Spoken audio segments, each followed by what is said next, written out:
कि सत्संग की या वाणी की जो इच्छा है हर एक के अंदर से खुद आएगी, तभी वो सत्संग में दिलचस्पी लेगा। नहीं तो किसी के कहने से आप सोचोगे कि अगर हम किसी को पुश करेंगे, फोर्स करेंगे तो उसकी दिलचस्पी वाणी में आ जाएगी या उसका मन परमात्मा में रमेगा, तो ये हमारी सोच बड़ी गलत है।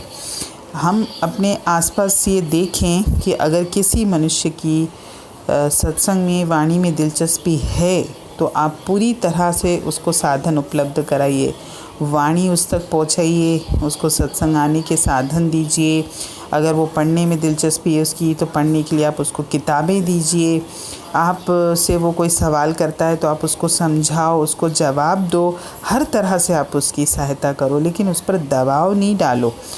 कभी कभी हमारे साथ ये होता है कि हम थोड़ा दबाव डालना शुरू करते हैं। हम क्या चाहते हैं, देखिए दबाव डालने में भी जो सामने वाला दबाव अगर डालता भी है ना, उसका कोई पर्सनल इशू नहीं होता या उसका कोई स्वार्थ नहीं होता कि भाई मैं किसी को दबाव डालूं कि आप वाणी से जुड़िए, परमात्मा से जुड़िए, सत्संग से जुड़िए।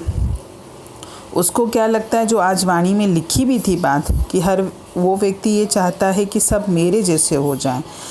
लेकिन हमको कभी कभी ये चीज़ सही नहीं बैठती है, क्योंकि हम भी पहले वैसे ही थे। जब ईश्वर से हम जुड़े नहीं थे, वाणी से हम जुड़े नहीं थे, हमारी वृत्ति भी, हमारी सोच भी वैसी थी।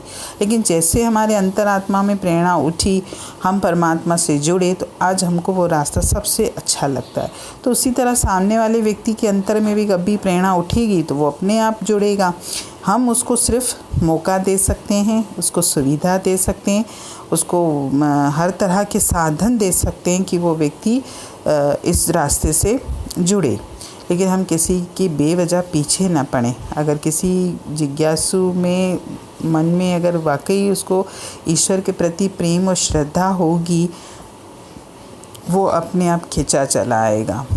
बाकी ये है कि अगर कोई जिज्ञासु आता है, उसको किसी की चीज़ की ज़रूरत हो वाणी से संबंधित, या उसको सत्संग से संबंधित, या ईश्वर का कोई ज्ञान चाहिए, या कुछ भी उसको ज्ञान का कुछ भी चाहिए, तो हम हर संभव उसकी कोशिश सहायता करें।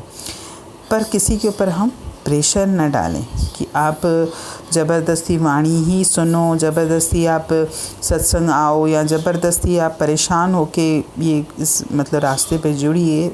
वो नहीं करना, ना किसी के ऊपर बंधन रखना है। आपने वाणी सामने वाले को बता दी। अब जैसे वाणी भी डेली सेंड की जाती है, तो पता नहीं कौन सुनता है या नहीं सुनता। मेरा कार्य है परमात्मा की वाणी को पढ़ना, उसको अच्छे से समझाना और सेंड कर देना। अब जिसकी इच्छा होगी, जिसकी दिलचस्पी होगी, जिसको ज़रूरत महसूस होगी, जिसके अंतर में प्रेरणा होगी कि वाणी अगर आई है मेरे मोबाइल में, तो मैं कुछ समय निकाल के, अगर मैं धरती तक नहीं पहुंच सकता तो मैं इसके लिए एक नियम बनाऊं और वाणी ज़रूर सुनो। ये उसकी अपनी इच्छा है।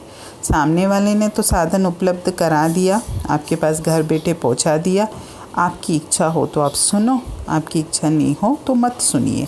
लेकिन किसी के ऊपर प्रेशर नहीं डालना है, क्योंकि ये परमात्मा का ही काम है। वाणी भी परमात्मा की है, सुनाने वाले के अंतर में प्रेरणा भी उस परमात्मा की है, और जो सुनने वाला है वो भी जब तक अंदर से प्रेरित नहीं होगा तब तक वो सुनेगा भी नहीं।